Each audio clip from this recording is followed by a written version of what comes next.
I got will never stop. I give it all. Straight to the top, will never stop. I give it all. All that I have, I let it be. Cause nobody's better than me. What do you see? Give it all.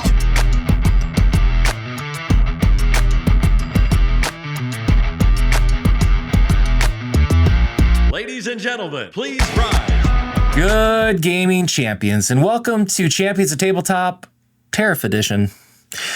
Today we are, Deon, sitting in the dungeon, because this is where we sit when we want to ponder and talk about serious conversations. And I'm sure many of you out there have seen a lot of videos discussing tariffs. And the reason we're making this video is because we're kind of taking a different angle with it.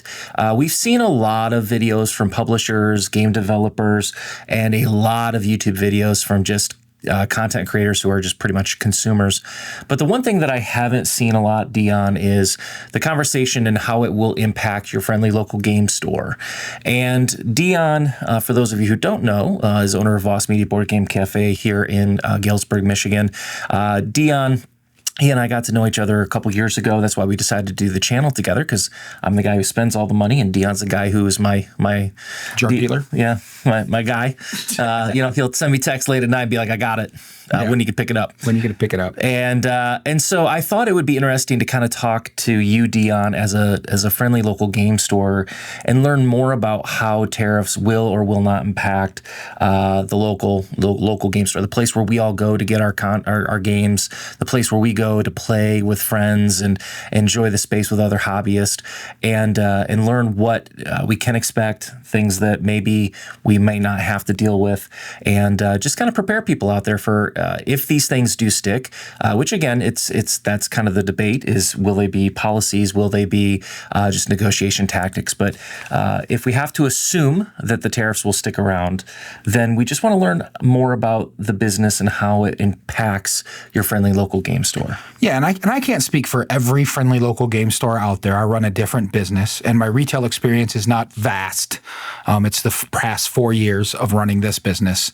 I do something quite different, as we've talked about many times throughout the show.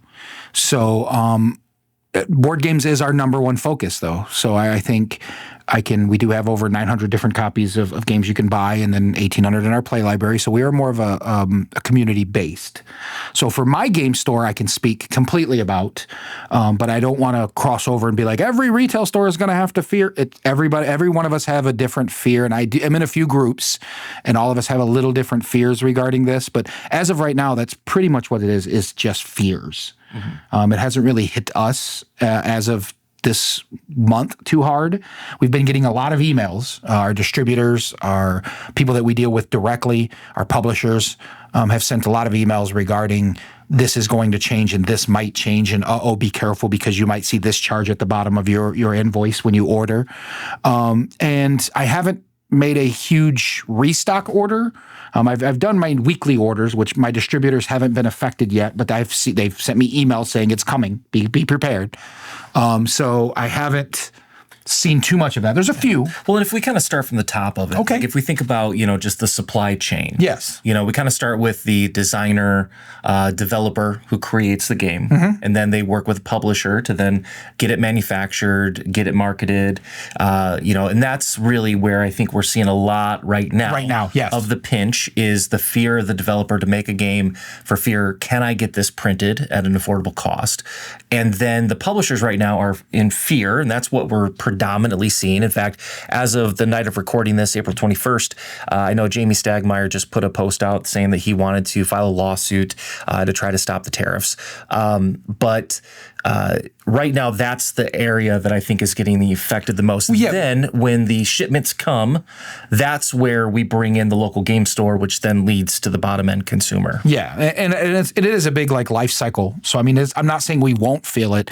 The thing with the publishers, why they're panicking, is they ordered 2 months ago and now that's being delivered, right? I don't order that far out. I order what I need now for what I need for my store. So the only thing that I can see affecting is maybe my prices will change on some of my pre-order content down the road, which I'm a little fearful for, because I don't want my distributor going, oh, you pre-ordered this 6 months ago and now we're ready to release it to you. However, your price just went from X to 100 times that. And I'm like, whoa, wait. Like, I don't want it now. And that was going to be one of the first questions I asked is how big of a price impact do you anticipate to see on the retail side that consumers will be able to tangibly feel if this sticks around? And in respect to the industry, because we're all part of this amazing community, they as in publishers and designers and developers, and I haven't seen a whole lot from the distributor side of it, but they're all trying to eat up as much as they can, right? By doing things like ordering less. So that means it's going to be harder to find, or they're trying to find ways around to live with what they currently have. And even some of them are like, hey, that game that you thought was coming out, it was not coming out until we figure this out, which is fine. I mean, on hold or whatever else we need to do. So I don't know. To answer your question bluntly, I don't know. I'm not sure on how that really is coming around the corner, when it's going to set effects and what I'm expecting. And I think that's a lot of the fear right now, especially on the retailer side. I've got a good friend that owns a toy store, and he's extremely nervous about his toy store, because 98% of his products come from China. So the board games are all made. I buy them from distributors here locally. I buy them from warehouses here locally. But they're still made elsewhere, and they're feeling it now, those partnerships. And I think when it comes, I don't know when I'll start seeing, I know that they've already sent me emails saying stuff will jump in pricing. There's been a couple things here and there that's kind of moved a bit, but it isn't anything so I can't go through my shelf and start marking up prices. That's not fair. It's not fair to my retailers. Now, some stores might be doing that, and if so, I'm sorry for the people that are feeling that. But me personally, I refuse to, something I paid $50 for, I refuse to go in and go, well, I'm going to mark it up because I have to reorder it, and when I reorder it, it's going to be $100, so I've got to get more than that in order to place my order and my profit margins I need on the top of it to have my brick and mortar store run. So for me personally, I don't know when that's going to happen, but I won't go through my current inventory and make you pay for what I'm about to order. I think that's very unfair. If you want to, we are changing our policies here locally, though, to where if you want to order, this is a policy that has to be placed, that we're going to have to figure out a way to order it immediately on the pricing that it sets, because it's changing so often, right? So you have to pay for it immediately. We'll have to order it immediately and get it to you. So we're still going to lose that shipping because we're not hitting our minimums like we like to do here at Voss Media. So there's some policy changes at my level on that normally I would go, oh, you'd like that? Okay, let me write down your name and number. I'll give you a call when it gets in. And I don't mind fronting the cost for it because I'm going to put it in and I'm going to save my money on shipping and put it with my minimum orders, right? So currently none of that has changed, other than just like maybe this week I'm going to implement, if you want it, we're going to order it immediately. We're going to make you pay for it immediately, and we're going to get it to you as quickly as we can. Well, I think too, it's important to note that while it hasn't happened yet, it sounds like, going to all these conventions, talking to so many publishers in the industry, the one census I hear from everybody is, you don't do this to get rich. As the hobby space, you do it because you love it. And so what I kind of wonder for retailers is how that is going to potentially impact your profit margins, or do you feel like a majority? Because the thing you tend to hear is well, with tariffs, the price always gets pushed onto the end consumer. Do you see that happening so much, at least for what you can speak of? Do you think it's going to hurt your profit margins, or do you think as a store you have to maintain that? And well, the angle I'm taking as my store is I'm not going to be ordering as much product, which then affects the entire life cycle, right? Because I'm trying and hoping that this thing goes away rather quickly, right? And so I don't want something that I paid double the price for sitting on my shelf that now I have to get the money out of because I'm going to lose on that product. So for my store individually, we are doing our best not to order restocks if the prices go up. We're just going to hold out, just like I think my customers will. They'll hold out, and I don't want that product sitting on my shelf. And then that goes back to do I raise prices? Do I not? So ultimately, it's going to go up. I mean, that's just the way it works. Whatever they charge me, I can't eat. We live on very small percentages as well, even though we get a chunk of it. We also have our overhead, our building, our brick and mortar. We run events, so I have to have employees. I mean, all of that costs come out of that. Taxes, running your POS systems, all of that comes out of your percentages. And a retail shop maybe runs on 5% profit. If they go up 145%, I can make nothing with my 5% and help back there, but I mean, that's a small drop in the bucket from 145, right? So, and even I've even noticed some of the publishers sending emails saying, hey, we're going to try to eat up as much as we can of this before we give it to you, because we know you're going to pass it on and we want to save, we still want to be able to sell games.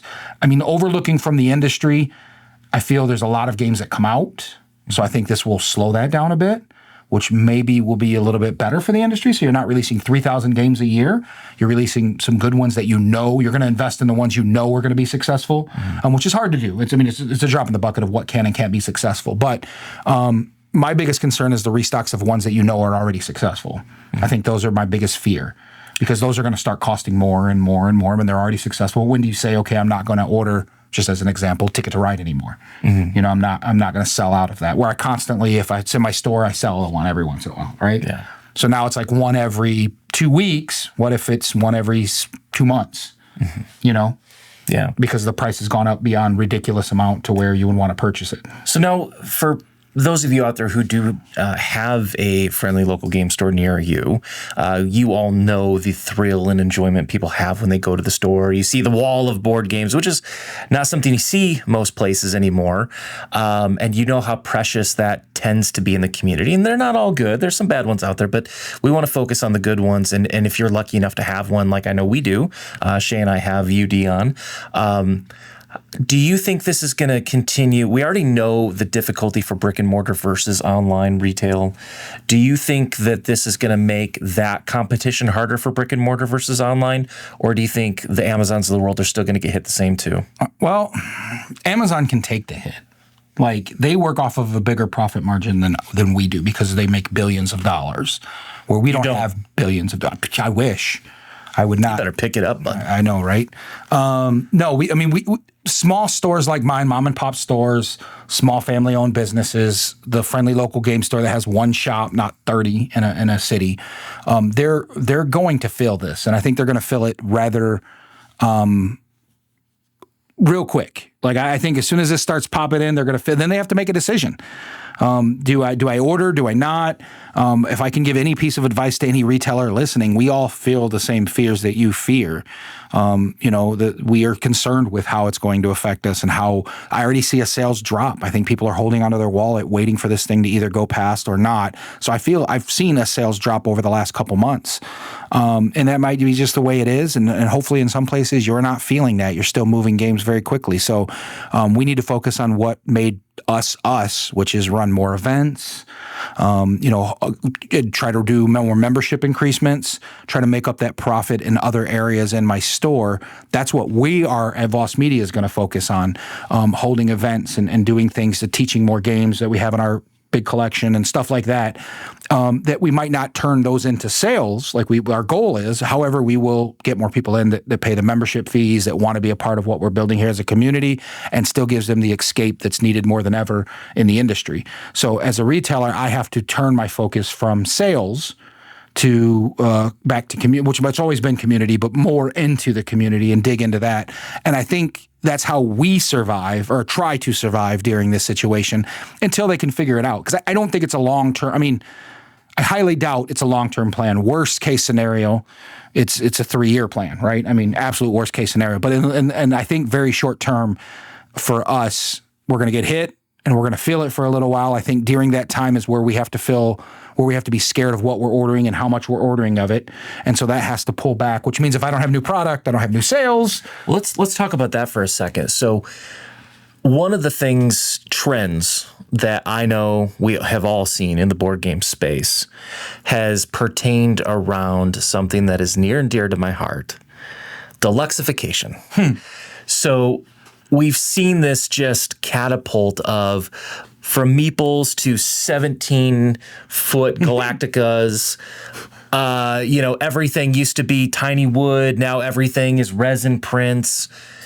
Do you see there being different, do you see there being a reduction of that kind of stuff and creating more singular SKUs for games instead of the retail version, but the deluxe version? Do you think those kind of things will be impacted by this if it sticks? I think places like Kickstarter is already filling Yeah. That, We're going to come back to Kickstarters. Don't so go I too think far there. I think they're already experiencing the issue within that deluxification, not deluxe. I think they're already experiencing that.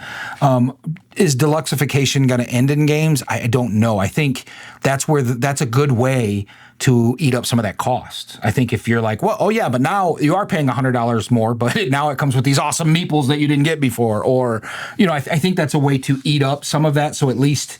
It comes with these exclusive things and that's probably a good idea. And I'm not a board game creator, but that's probably a good idea for a publisher is to go, hey, we're going to pay a little bit more. We're going to eat some of this, but let's figure out how to put these in there. That increases production a little bit, but maybe also gives more of an in-game value to it. And then I would be less scared. So, that was the 3 months or 4 months of Tariff. That's the Tariff edition of that game. So it's going to have deluxified meat. It's going to be deluxified. Yeah. And I know all that costs money. I'm not a moron. All you deluxify, everything increases in price. But maybe we can eat up some of that with the bringing more to the end user, right? Yeah. Because then it gives me a reason to buy that product over when you go back to the normal stuff and it's $50. Why would I pay $80 for your copy on your shelf? Yeah. Well, because we had to pay more for it. And I don't care. It's the same as this one. Why do I care? Well, the other thing, too, I'm wondering is we're seeing, obviously, things change daily. So there's a lot of uncertainty. And so it's really, I think that as a financial planner myself, I find that to be the hardest thing to help clients with is because we're one tweet away from the market growing 20%. We're one tweet away from the market losing 20%. And so when you have that kind of instability, that's what makes planning very hard. And so my question is, you had mentioned earlier, I'm terrified for restocks because of what that cost may be. What, for a normal retail store, what does that supply chain time look like? So when Deon says, hey, I'm going to order, 10 copies of Wingspan or whatever game, what is that normal time frame to then get the product to be able to get it available to customers? Believe it or not, it's rather quick. If I do something where I try to hit all my minimums so I'm not paying and adding shipping costs on top of it, right? Because then you're working with really small margins. So once you're adding shipping costs, that's got to come out of the cost of getting the product to you. So I try to do it to where I hit my minimums, which all affects but to answer your question, it's anywhere from 2 to 7 days sometimes. Sometimes if they're backed up, like the recent Final Girl took almost a month to get through. I'm looking at Shay when I say that, but because he's over there, that wasn't a week, man, it wasn't a week, and he's pointing at me already. And you're right, it was almost a month. But other than that, it's rare that it goes any longer than I would say 2 to 3 weeks to get the stuff. For us, it's usually days. It's usually if I order it on a Monday, I probably have it on a Wednesday or Thursday. Yeah. Because most of the product I order is distributors, and the stuff I order direct, over the past year, they've really focused, a lot of these companies, congratulations to them, have focused on bringing their products directly to the retail, which then does cut out a distributor. But it also helps with their percentage. It helps with my percentages. They've also done low cost to get into shipping free, like $150 or $250, very reasonable orders that you can place from one set company. Capstone has done a really good job recently of this, and a few other companies have done good jobs of, hey, we would prefer you order it from a distributor, but you can order it from us if it's better and more convenient to you. And being in Michigan, I've got a lot of them are in Ohio. We've got a lot of my people that I deal with, like Elo and a couple other people, they're right in Battle Creek when it comes to where they keep their product. So a day when I order it, they're like, yep, ship it, bang, pay, it's here. So, which is good. My biggest concern is when they start replenishing those. Then they have to tell us, oh, if you want this, it's going to be X amount. And then at that point I go, well, I'm not going to order it because I'm going to wait till all this falls down. And then how many of these publishers are stuck with that product, right? Because nobody's going to, so they're somewhere along the line, somebody's eating that cost. And I refuse to purchase it and make my customers eat it. And then, the publishers are going to get smart and they're going to refuse to purchase it in order to, you know what I'm saying? So you kind of get to a point where somewhere along the way, we all just have to go, wait. We're just going to hold off for a while. Like, let's stop this. I know AEG just recently released, I think it was them. They recently released, or maybe it was CCG. They recently released saying, hey, a lot of the stuff that we have, we're going to put on hold because we don't know. Until we know, it's on hold. which they have the power to do that. I imagine they're a big company. So I haven't got a chance to talk with Pegasus Spiel or anything. I haven't seen anything direct from them. And I think everybody's just kind of on hold right now in this scary time. But the other part is you don't want to overreact as a business. No. Just because this could also, as I said earlier, it can go away with one tweet as well. And if you make all these panicked, rash decisions as a business professional, you can also harm your business by trying to overcompensate too. Well, and another thing is you, unfortunately, in business, you're always looking for you push so hard, right? And so if something this heavy pushes back, sometimes it's just easier to go, well, never mind. Somebody gave me the best advice I've ever had as a business owner, and I've ran multiple businesses. I probably have over 20 years of experience in running businesses. I have probably another 10 years of being CEO or COO of businesses at a corporate level. So I understand how it's just a nonstop pushing up a major rock until you get to somewhere where some people help you push that rock and it becomes a lot lighter, right? So somebody gave me some very important information in this industry, especially retail, because I was so nervous of that up and down curve all the time. Like I don't like that it's busy on Friday, but then I don't see a soul. Saturday we're busy, Sunday we're busy, and I don't see a soul again until Wednesday. I don't like that. As retail, it's hard because you're in the store every day and you're seeing the drop in sales, and the drop in sales, you're going, oh, how am I going to pay everything? I don't know. And then all of a sudden Friday you have a good day and you pay for everything. So retail is very wishy-washy, right? You're relying on customers to come into your business, relying on the support of your customers to come into your business. And so it's a little scary when you see posts where people are going, buy direct cut out the retailers and buy direct. That scares me as a retailer, because if you're buying direct, you're not buying from me, therefore I go out of business. And then where do you play that game? If you want stores like this, you have to support those stores, unfortunately. And even if it's coming in and buying small stuff while you're there, just keeping the cash flow going. But somebody told me, like I was getting back to, don't quit. Just don't quit. There's going to be tons of reasons to walk away, and everything points to walking away. Just don't quit. Just keep going. Was that me that said that to you? I don't remember. I'm pretty sure it was me that said, "Don't be too, be too stupid to quit. Be too stupid. Stupid to quit." Yeah, that's what it is. Because everything points. You repeated me. Oh my God, I'm so. Somebody pointed to that. I don't remember if I might have read it on a Google quote. It was really good advice, though. Well, tell you what, be too stupid to quit. Yeah. So in that situation right now, with everything looking doom and gloom, and everything being very scary, just be too stupid to quit. Like you have a passion for this industry. You care for this industry. You obviously created a place for this industry as a retailer, as a publisher, as a distributor, and you belong. I mean, you belong here. So just don't quit. I see a lot of people that are just like, well, this was this camel that, the straw that broke the camel's back. And I know it's easy to walk away, but there has to be other ways for us to get through what we're going through right now than just walking away. Yeah. And we want everybody to be here on the other side. I like my choices. I joke about 3,000 games, but I like the opportunity to have a choice of the different games that are coming out, right? And that's the hard part too is, for us, now that we've been to several conventions as Champions of Tabletop, and we're getting to know a lot of publishers and developers and designers. And, these are just normal people who have a dream and a passion, and they want to create their own path in life. And I don't think there's anything more admirable in life than to create your own path. I know I did it when I started my business, and I did it about one of the hardest possible ways you can do when you start a business, and I'm only where I am today because I was willing to do that hard work that most other people wouldn't do. Well, it's not for everybody either, but you're already here. You're already a business. Yeah, and be too stupid to quit. Be too stupid. Everything's already pressed against you. The previous 6-7 months wasn't amazing. It was good, and I've seen a lot of growth last year. But the last 3 or 4 months, I've been hurting a bit. Just be too stupid. Everything's pointing to go ahead and shut it all down. Like I did hold back my growth.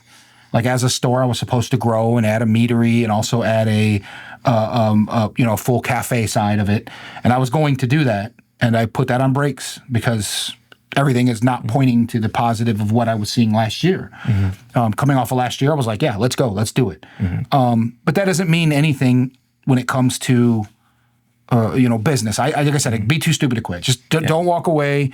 Keep going. Find other ways. Be creative. Well, that'll lead, Deon, to kind of the last question I was going to bring up, and we'll wrap this up, is, the other big pathway, and we've talked a lot about this on this channel, so this is nothing new for anybody who's watched, especially Nurgle Matt, our number one fan. Shout out to Nurgle. He's the best. But for anybody who's kind of watched us since the beginning, they know how each of us feels independently about things like crowdfunding.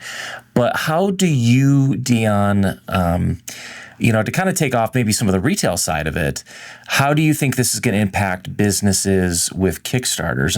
And I mean, because I'll just say this, as a consumer, I feel far more compelled at this period of time to come into your store, see a game on the shelf, because as you said, there's 3,000 games every year, which means there's been 9,000 games in the last 3 years. There's probably one or two good ones that I don't own. I mean, that might be a reach. But we know there's a few good ones on the shelf out there that I haven't bought yet. I don't own Rococo. So that's one already. But the point is I can give you my money. I know what it's going to cost me. There's no extra hidden fees. I can then leave with the game that day and I can go home and play it. And then I don't have to worry about, can they survive this? Do you think that this may actually push more consumers away from crowdfunding towards local game stores? I read an article the other day about crowdfunding is dead, is what I read, which is a far jump from what I believe, or for what I've seen so far in the industry. So factually is this: there has been some companies that have closed down recently due to this issue. So is it scarier now? And it always was an investment. Just so we're clear, and with investments. Mm-hmm. It's never, you can't take their money and say, I guarantee you 18%. Right. They're very clear. This is not a store. Yes. You are investing in a company with a reward for your investment. So it is an investment system that is crowdfunding. Unfortunately, a lot of places have used this as a way to advertise because there isn't really, other than Board Game Geek, there isn't really a place to go and advertise your game. Right. Right? Like there's not nobody watches TV anymore. Yeah. And so you don't put it used to be the old days, they're playing the Hasbro game in the middle and mom and pop go, oh, we really like, and the little mousetrap comes down and they go, oh, and then you're like, Mom, I want the mousetrap. And they're like, okay, we'll go buy it. That's gone. Yeah. It's been gone for years. Yeah. There's nowhere to promote your title that's coming out other than a Kickstarter. Right. So I think there is room, and we talked about this a little bit off the air, where someone to come in and change the way the industry works right now, because Kickstarter has always been a risk. They tell you right on there, it's a risk. You're buying in hopes that everything goes through. Well, the stuff that you purchased a year ago that's supposed to be delivering now things are different when you're delivering this. You can't get it. They can't get it for the same price. Are they supposed to eat up the difference because they've already had all their numbers figured out a year ago and this completely changed everything? So I hope it brings more people in because I'm always like, please support local. However, I am not one bit smiling or happy that these companies are going under because of it either. This is horrible for the industry. Mm-hmm. I've always disliked Kickstarter, but I've not. I would never wish that upon them. Like I would never wish that upon any business, right. Or especially a board game business that I'm part of that community. Right. So I get frustrated when we go to these conventions and they go, "Oh, we're going to put it on Kickstarter. This coming up. You should check us out." I'm going, is there going to be a retail pledge? And then as a retailer, if I put $500-600 in there and then now I can't get that back, I can't even have a product to sell. Oh my, that's even scarier for me. So now I'm really, you think I'm holding back on regular ordering, I'll put $10, hold my spot in line, but I will never, ever invest in Kickstarter again, like put my money as a retailer, because you're not going to hold on to it. Luckily, everything I've backed, like the Elder Scrolls and all that, was already been delivered to me. But so as a retailer, absolutely, I'm scared. But as a consumer, I don't know, because it's each. I mean, you've already taken the risks before, so I don't know this. It's more riskier now, I would say. If I'm just measuring risk levels, it's riskier now than what it ever was before. Now, this all might go away in a month, 2 months, weeks. We don't know. Yeah. We honestly, we have no clue. Right. We're not in politics. We don't focus on that. We focus on what we know, which is the business. Because on the other side of it too, from a business perspective, like you could make the argument, at least at this point, again, it's not good. I want to clarify that it's not good, but if things don't change, let's say they stay where they are with the 145% tariff on China, at least companies who are starting Kickstarters today can price that into the assumption.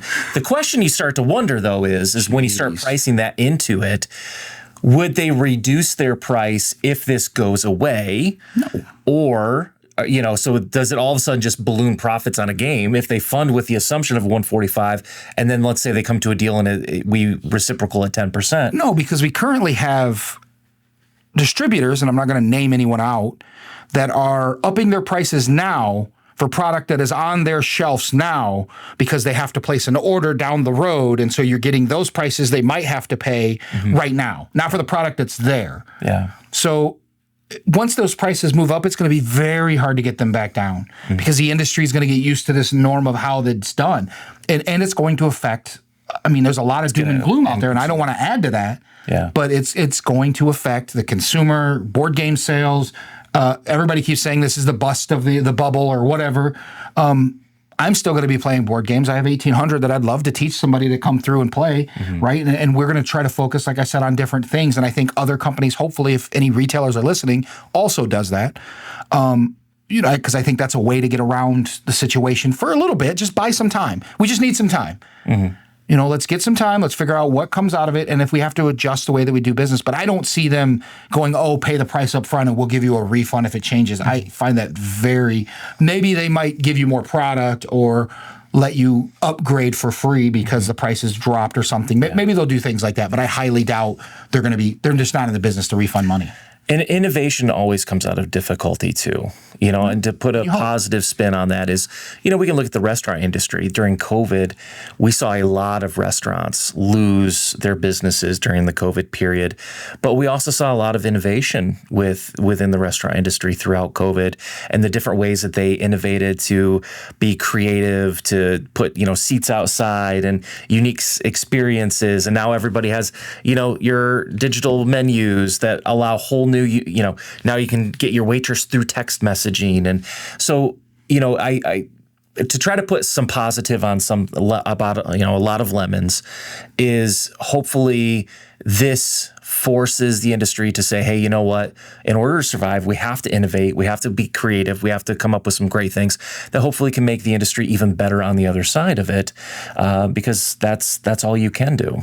Yeah, and I'm just trying to think positive. Yeah, no, and as a positive, not to be a fearmonger, but everybody feels and I can understand the retail side blowing up right now when it comes to the consumer because they're scared and because we're scared because we don't know what's coming.